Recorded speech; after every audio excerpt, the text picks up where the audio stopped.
A pleasant day to all of you. We are from San Pedro National High School presenting The Chromatography Experiment. Hi, I'm Raymond Laksa. I'm Heidi Velasco. I'm Monique M. Alvarez. I'm Sikis P. Villas. I'm Ines Amundragon. Louis Lucilio. and last but not the least, Alaysa Manao. The materials we needed are water, 2 transparent glass, tissue paper, 2 color pens. And 2 stick. First, you put a water to a 2 transparent glass.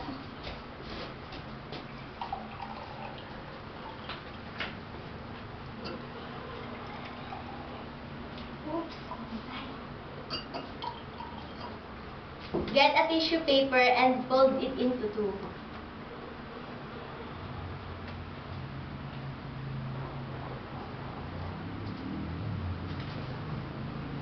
Draw a small circle on the tissue paper.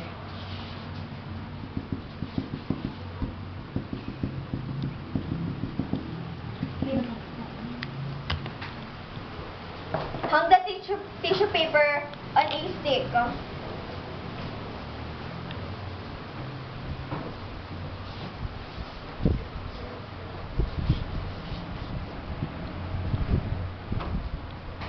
Do not dip directly to the water, the tissue paper.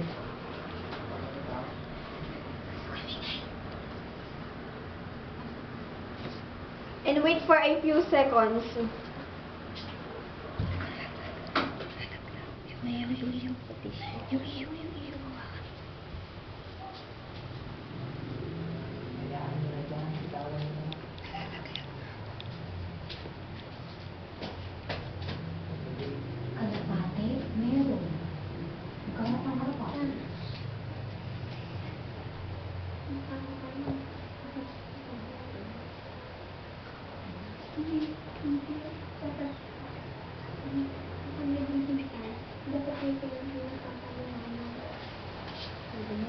Edit ka na sa mga text lang. Pwede. Kaso kung sino ka lang. After this, you will see that the color spread up on the tissue paper.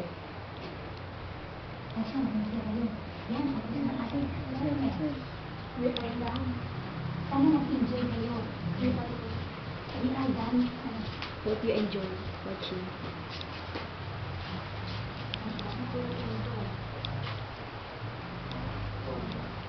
Hope you enjoy watching the chromatography experiment.